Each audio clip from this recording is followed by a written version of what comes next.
Greetings, greetings, greetings. Welcome. Thank you for listening today. This is John Sullivan. You may also know me as Buffalo 66, and you may know my Twitter page, Buffalo Hold'em, and you are listening to the Bet Like No One's Watching podcast. And since I have no music introduction today, that means we have an interview. And this is my first interview, so hopefully things will work out technology-wise and otherwise. And I'm very excited because we have a daily fantasy sports industry professional with us. So we're going to spend the time today talking about daily fantasy. About 99% of this is going to be daily fantasy. And please let me introduce to you one of the broadcasting personalities at Rotogrinders.com, Gabriel Harber, and you may know him if you follow him on Twitter as CrazyGabey, and his majestic facial hair. Hello, Gabriel. Hey, how are you doing? What is going on, my man? And if you ever need some sort of musical intro, I'm happy to contribute a cappella. Okay. Yeah, I'm not much of a singer. I not my strong suit, but I will consider that at some point. I might need original music. Yeah, I'm not much of a singer either, but I just have no shame. Maybe like some kind of Bobby McFerrin a cappella thing. Imagine a worse version of Bob Dylan. That would be the a cappella. Okay. Well, let's get right into it. I got a whole bunch of questions for you. So, we're going to start maybe with your background. So, why don't you tell me how you found out about or got into daily fantasy sports, just as a player or observer? Well, I played fantasy sports for a long time, 10 plus years, like a lot of people in America. And I first heard about the site FanDuel.com actually from a buddy of mine who I grew up playing poker with, basketball. I'm also a competitive Magic the Gathering player, for those who have heard of that. A lot of people during the poker boom actually migrated from competitive Magic the Gathering over to poker because the profit potential was bigger there. So we all, we had done all this stuff together growing up. He found this site named FanDuel, started playing it. It's strange. The first thing he told me was, hey, you need to come play on this site because they won't move Jared Bayless's price tag. And this was when he was starting for the Raptors every night. And he said it's basically like free money right now. So I tried it out, and from there I was hooked, and we kind of ended up where we're at 4 years later, something like that. I do remember you playing on FanDuel back when I played a lot of DFS, and if I remember correctly, you played a lot of NBA in the beginning. Is that still your bread and butter? I actually enjoy the NBA more than any other sport in terms of like following in real life, but I do like Major League Baseball the best in terms of DFS. I think that for those who have the time to research, the edges are a little bit bigger, although they do take, I think, a lot longer to manifest just because of the sample sizes that are required. But I think Major League Baseball is my favorite sport to play. But yeah, basketball is my favorite to watch and follow. I think those two sports kind of suit up well on the calendar as well. I'm not a big football fan, believe it or not. I actually don't like football very much at all.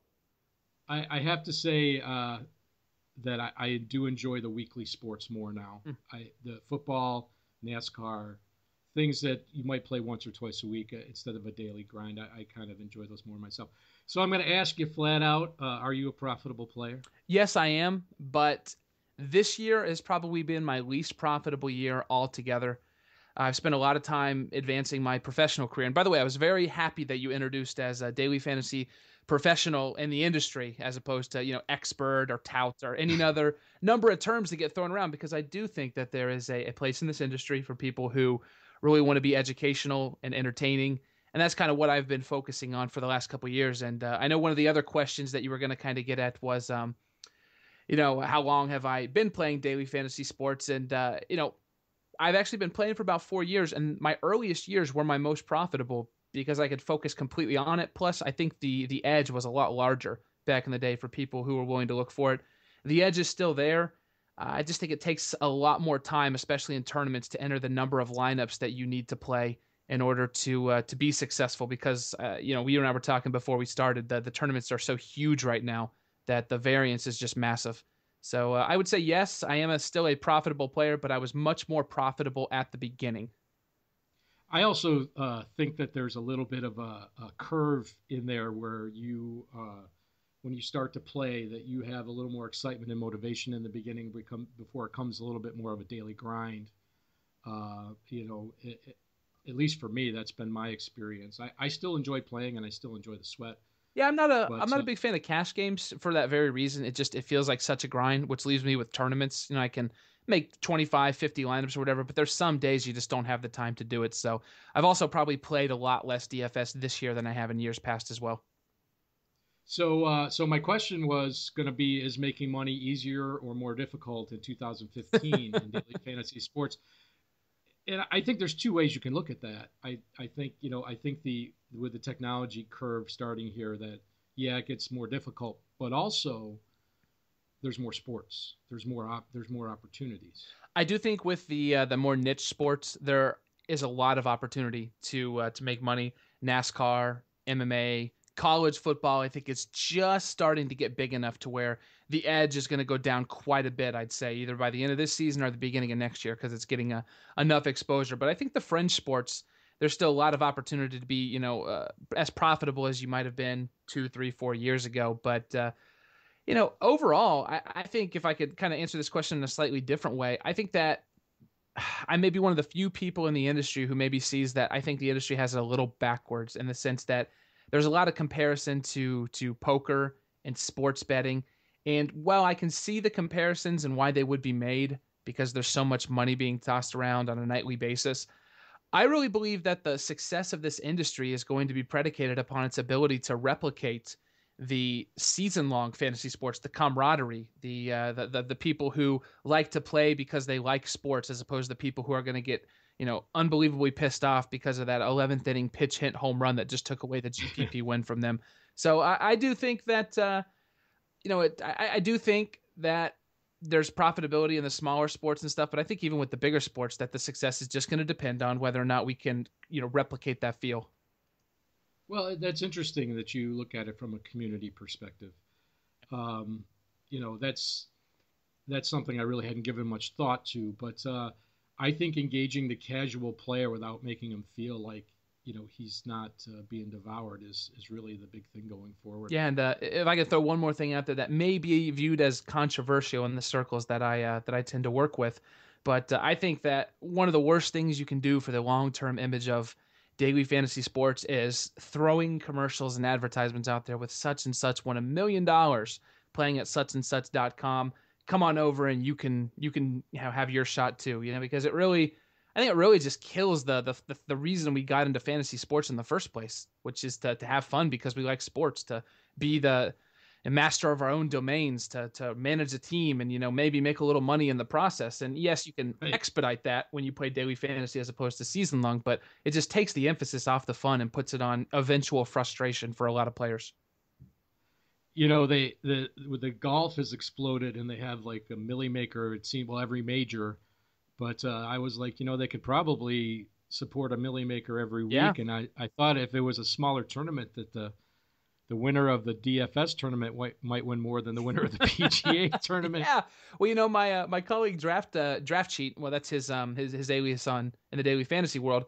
But Peter Christensen, he won around a little under 200K last week by stacking. Stacking, of course, for those who aren't familiar with daily fantasy sports, is where you take the site maximum or close to it number of players from a single team in a single entry. And so he actually stacked against Jimmy Nelson, one of his favorite pitchers who had just blocked him on Twitter. And I think Jimmy Nelson was making something like $400,000 for the year. So he stacked against Jimmy Nelson. And the running joke is now that he's going to try to surpass Jimmy Nelson's earnings for the year.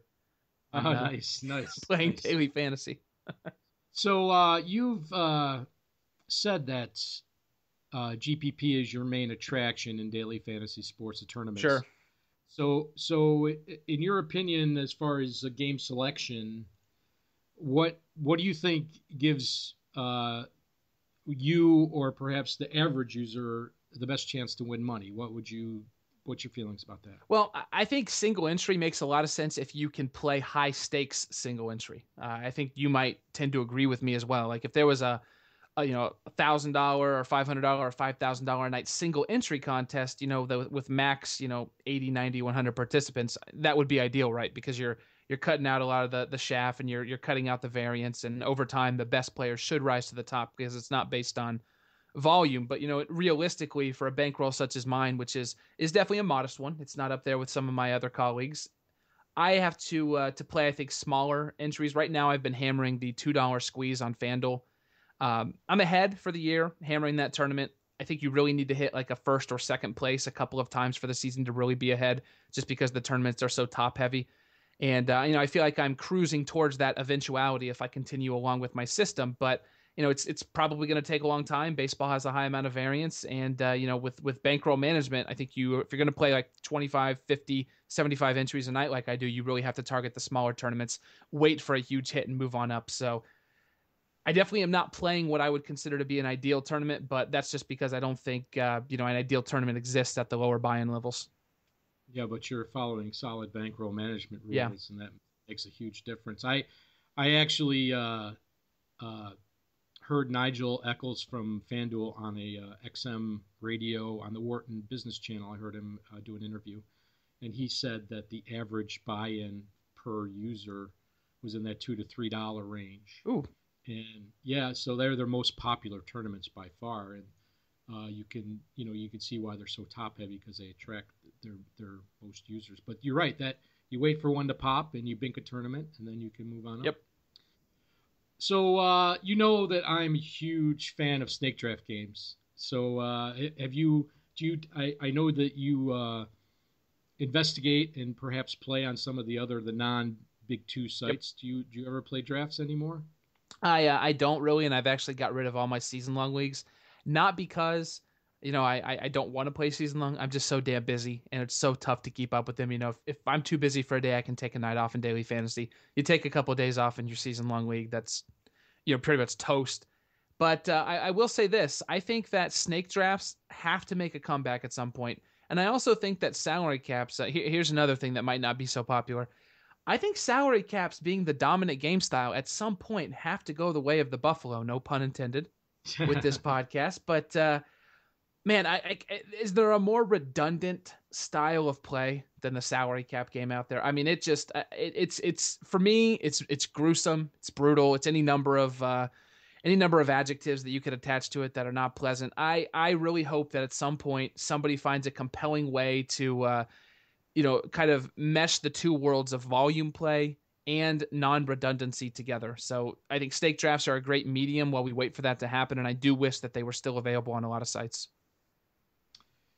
Yeah, the salary cap thing for me, the biggest part about it is that the algorithms haven't really changed in a couple of years, and also related to that, the scoring tables really haven't changed that much. And I think that with all the technology issues that have come into play this year, I really think that that brings the games a lot closer to being solved, in quotation marks. I use that because there's people with algorithms, and you need to shift these to keep keep people off kilter a little bit and make them work harder. And it's just allowing technology to take over. But maybe that's their plan. Yeah. So real quick, if I could comment, that word "solved" that you used, and I'm gonna stop one level short of saying solved, but it's definitely something I've contemplated and talked with some of my friends in the industry about. As we get closer and closer to, just everybody knowing the optimal lineup, that is another issue. Besides the redundancy, I agree that the longer and longer we continue to play this style, the number of players are increasing, but the number of teams in the league, they're not increasing. So the number of options each night are staying the same. And yeah, like there's definitely this strange eventuality that it seems like it's racing towards. I'm not smart enough to be able to figure out when it might happen, if it might happen, but I know at least from a casual perspective, these are thoughts that have crossed my mind. I agree with a lot of that. So let's move on to something that I have no association with in the daily fantasy world, and that is a live final event. Yeah. Have you experienced that even as an observer or media member? Do you have anything to share about that? I am going to likely at some point this year go to a Fantasy Aces live final. I haven't ever qualified as a player. We can get into that in a little bit. I actually am not a big fan of the live final qualification process unless you have a large bankroll. But as far as being as a media member is concerned, I would love to head out to one of these and hang out. Just haven't had, with family limitations and scheduling limitations, a chance to. What do you think? I think that the like DraftKings does they integrate the experience Yeah. events with their largest tournament, so it's kind of a no-brainer. But what do you think the fascination is with the experience events for the casual player? Because I know that FanDuel has just even DraftKings, they have their city specific experience events, and FanDuel is doing a lot more than they used to. It would be a couple a year, and now it's probably a dozen at least. Yeah, I think it's experience is definitely important. And Fantasy Aces, they actually sponsor the 4:30 Eastern show I do at Rotogrinders Monday through Friday, and I think they do a great job with that as well. They had a home run derby at Angel Stadium for their live baseball final, and yeah, something you can take home with you and you can remember. I think is important. A great way to bond with fellow people in the community, and a lot cooler than the early days of kind of just going to a party room in Vegas and watching games for 6 or 7 hours and then leaving. So, do you think there's any like redundancy in these events? I know Playboy's involved with FanDuel. They do a lot of events there. It seems like they're still very popular, and they people enter them a ton. Yeah. But do you think there's maybe they'll come up with a new twist, or it's getting stale a little bit, or? I think it's tough because there's two. As far as I can tell, there are two aspects: maintaining enormous prize pools, and also, giving your players who want an opportunity to qualify but maybe don't have the bankroll to an opportunity. And the medium between that is you just can't give away that many seats in $5 tournaments or $10 tournaments. A lot of them have to be these higher buy-ins, and that's really why you see a lot of the same people, because there's only X number of people in the industry who have a high enough bankroll to support chasing a tournament like this, and also have the desire to do so. And so I think you see, like a lot of my colleagues, for example, they have, very high bankrolls because they've built it up through the daily fantasy world, and they chase after these live finals because to them, the idea of winning life-changing money at this point, they can take the hit if they don't finish in the top 2, 3, 4, 5. And I think that's one of the things that a lot of people don't realize, is that a lot of people may have invested so much into qualifiers that if they don't get in the top 5 or the top 3 or whatever, they might not actually be making money on the whole. And so I think it's important that you have a massive bankroll before you chase a qualifier. And what I mean by that is before you play every single night with the, hey, I'm going to try as hard as I can to make it. I think there's nothing wrong with every once in a while having a little bit of extra money, or maybe you win, do very well on one night and trying your hand at a couple of opportunities. But as far as chasing every night goes, I think it's going to be the same group of people for quite some time, unless the prize pools come down or, they make it a little more accessible in terms of, how many people are allowed to enter in multi-entry into these $5 tournaments. Yeah, it seems like the rich get richer. I was just, as you were talking about that, I was just thinking back to the good old days when Beer Makers fan won a event, and I remember General V. Oh yeah, I an remember event, him. and you don't even really see them anymore. I mean, like it seems like for Beer Makers, it seems like it was kind of life-changing money for him. He's like, his interviews afterwards were like, I'm keeping my job and doing my thing. Yeah. And I see him on Rotogrinders from time to time, but it just seems like there's just some really huge bankrolls you have to contend with for these events, and that turns it off. That doesn't make it attractive to me at all. But speaking of these live events and the way they're marketed, FanDuel has their Playboy, and then DraftKings and their latest commercial blitz showing these guys in their football jerseys. Yeah.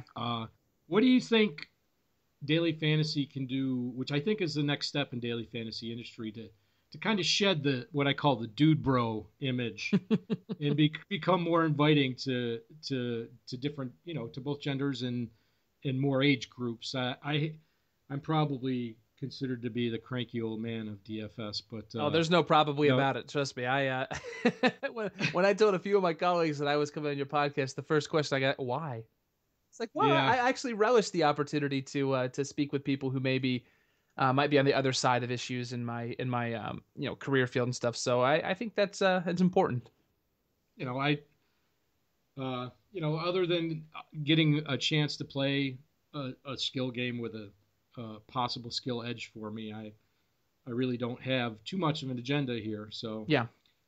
Anyway, what do you think?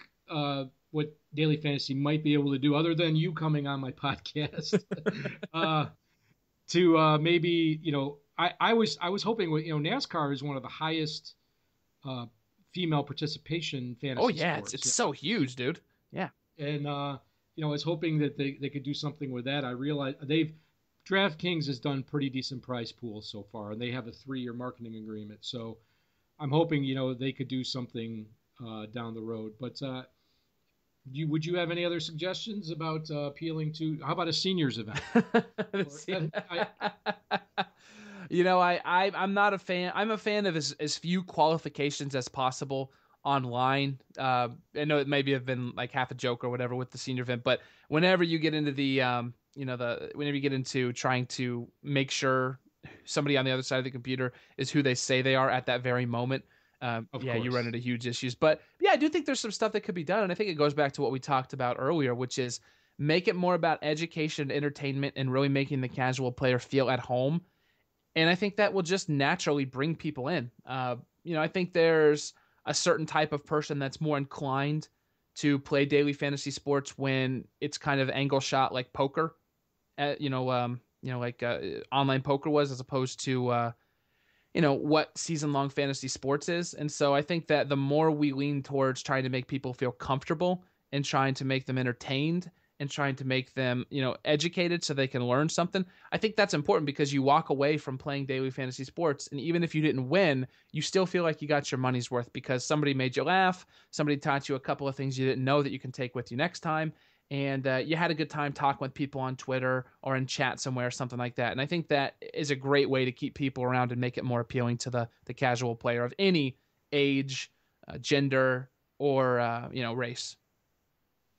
I want to talk about one more thing with daily fantasy before we get into what you do in the industry. Sure. And that's what I call the R word, commissions on daily fantasy contests, which is known in other communities as rake. Sure. One of the things I really liked about Draft Street, and maybe it was part of their demise, was if you played decent stakes, that you got 5% rake, or very close to that. And I noticed that a lot of the bigger events in daily fantasy are approaching 20%. Depending how you calculate it, there could be a discrepancy about that. But what do you think we'll see first? Do you think we're going to see a return to lower rake at some point, or do you think it's more likely that we're going to go higher, like over 20%? Man, I think this is tough to figure out. But I think it's tough to figure out where it's going to go. But I think it's definitely pretty easy and obvious to say that if it goes higher than 10%, there's going to be a lot of difficulty in maintaining a positive ROI. I think that's just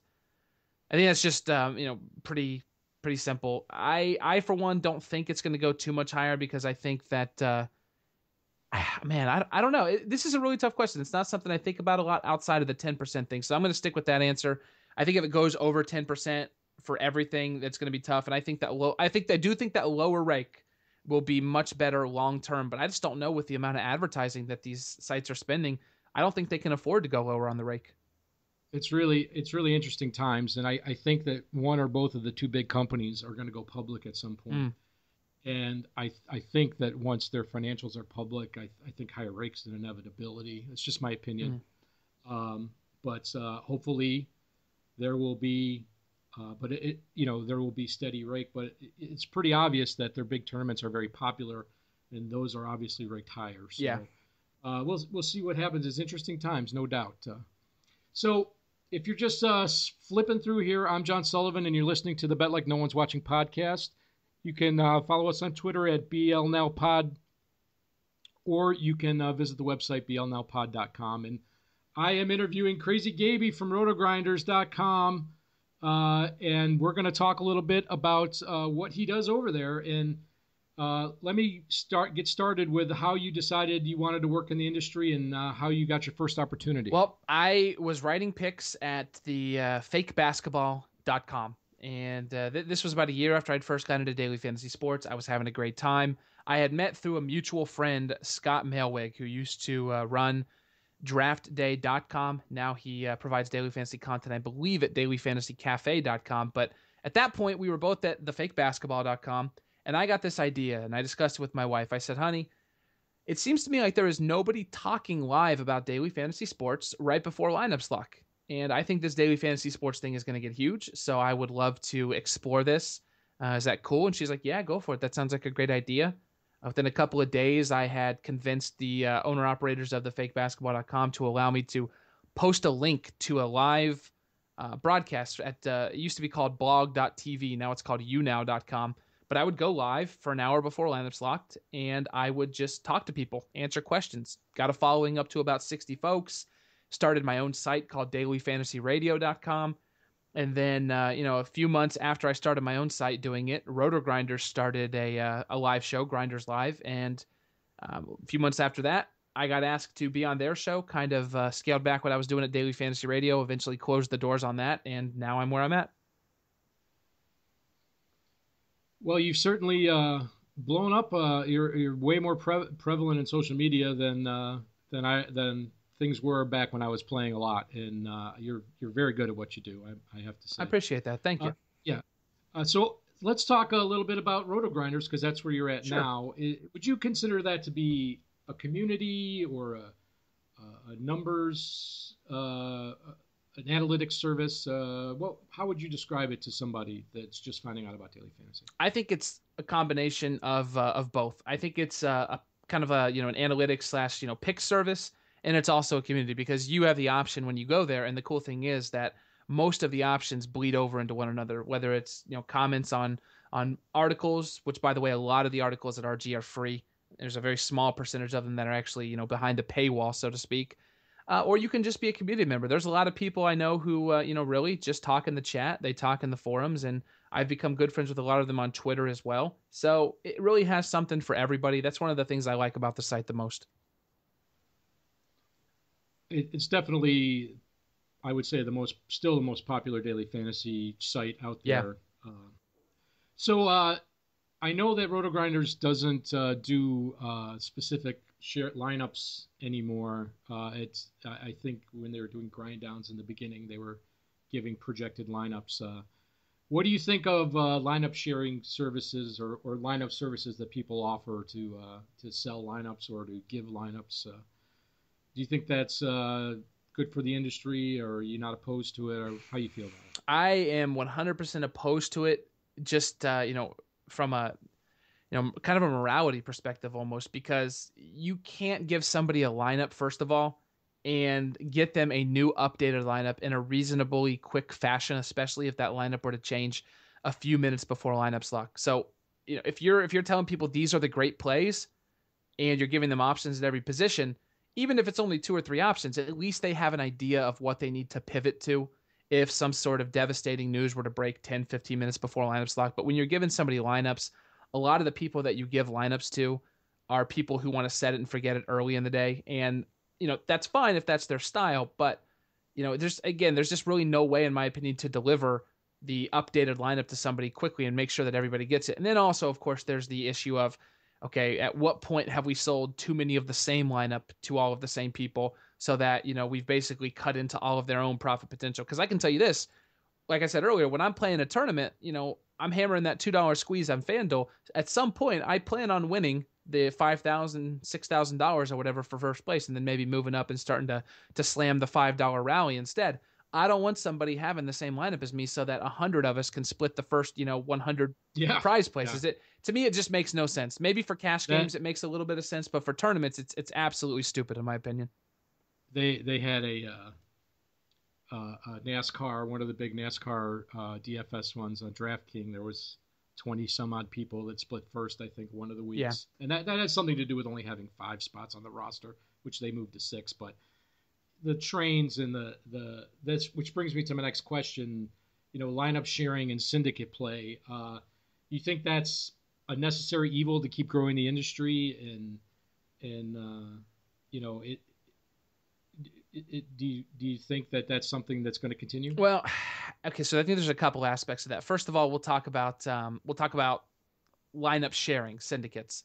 I don't think there's any way to ever police that. And I think that, syndicates for any competitive marketplace, there's going to be syndicates. There were poker players that, whether or not you were supposed to, shared hand histories, and that probably still even goes on today. There are, in sports, there are pitchers who will share information about hitters with others, and hitters who will share. There's always going to be sharing. I just don't think there's as many industries out there like daily fantasy sports where sharing directly, goes over into results on the field, so to speak. I can share my lineup with you. You can play it, and we both have the same lineup. I'm basically giving you complete information about what I think is the best thing to do. I just don't think there's any way to get away from that. So I think any effort to curtail that is kind of just pissing into the wind. But on the other aspect, the high entries, people putting in 400, 500 entries, it's a sensitive matter because there are a lot of people at Rotogrinders that I talk with, casual players, people who, when I say casual either, I don't want it to mean like a derogatory thing towards anybody. It's just players who they're not trying to pay their rent playing daily fantasy sports. If they have to take a week off because real life calls, they're fine with that. It's kind of a casual player's definition for me. And those people get really upset when they're playing in a multi-entry tournament when they see giant trains of 50 entries passing them by and knocking them down 4 or 5 rungs on the prize level. But at the same time, I don't know that these sites can operate without these players who are providing such a huge portion of the rake continuing to do so. So I think it's almost a problem that is impossible to solve at this point. Yeah, I think it's it's growing pains, so to speak, for the industry where they're at right now. I got 2 more questions for you, and then we'll wrap it up. And these are just 2 questions I've been dying to ask you.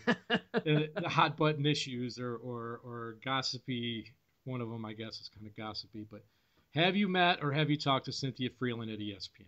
I have talked to her, yes, actually. I've talked to her a few times on Twitter and one time on the phone. We actually had a great call, got to introduce ourselves, and I'll save any info about her personally for her to share if she feels so inclined to do so. But I will say that she is a very genuine and wonderful person, and I'm sure the next question is going to have to do with the 94%. I'm actually going to skip that. Okay, cool.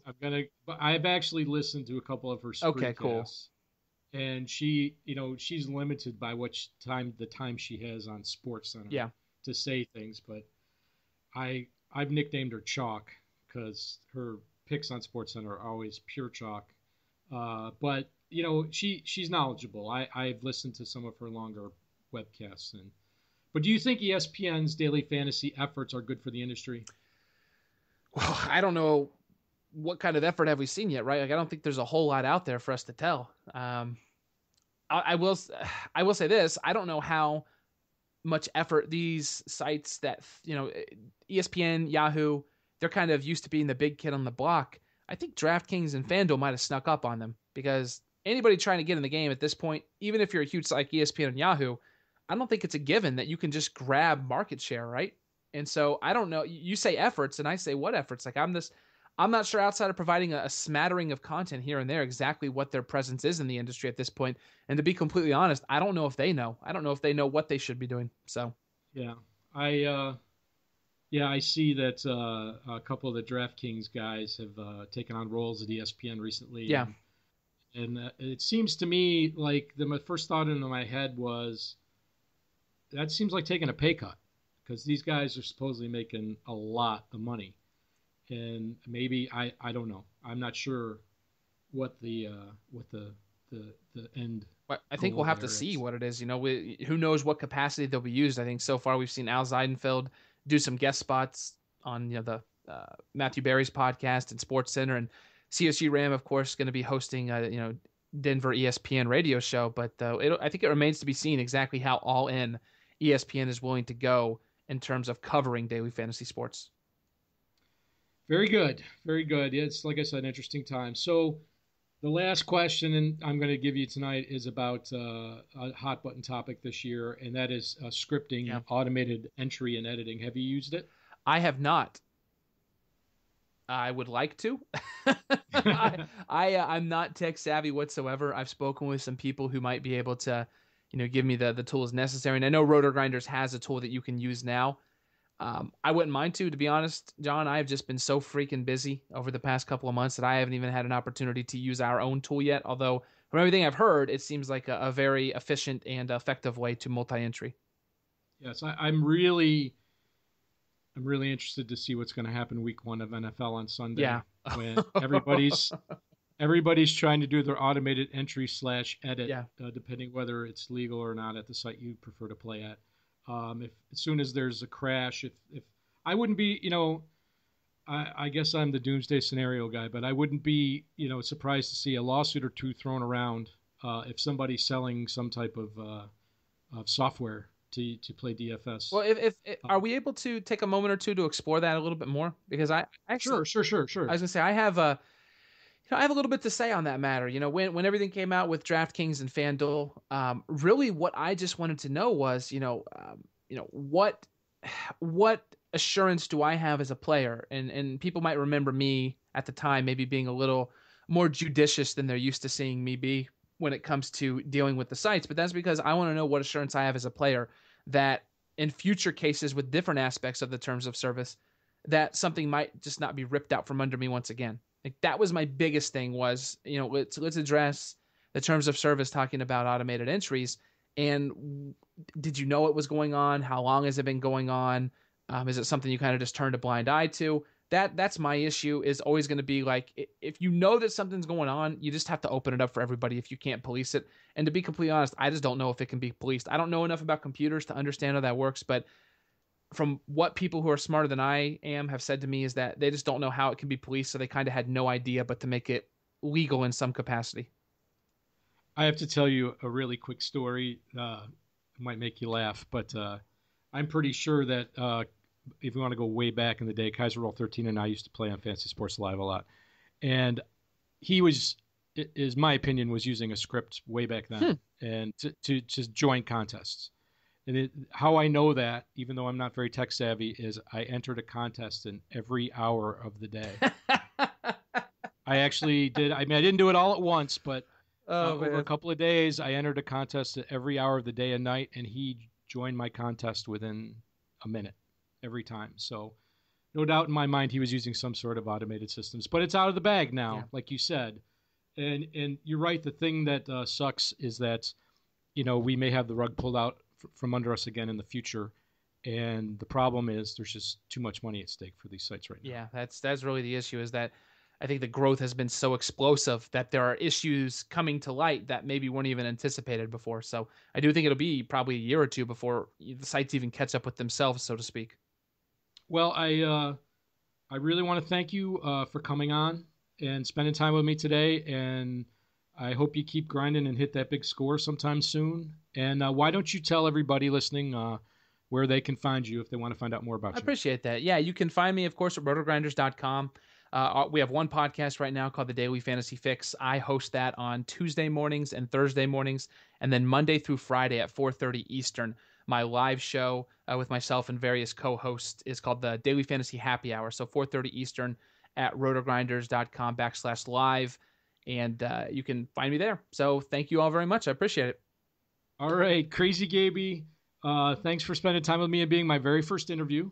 Hope it wasn't too painful. No, it's great. All right. So everybody, we'll be back to one of my monologues next week. So enjoy the football. And until next time, bet like no one's watching. Take care.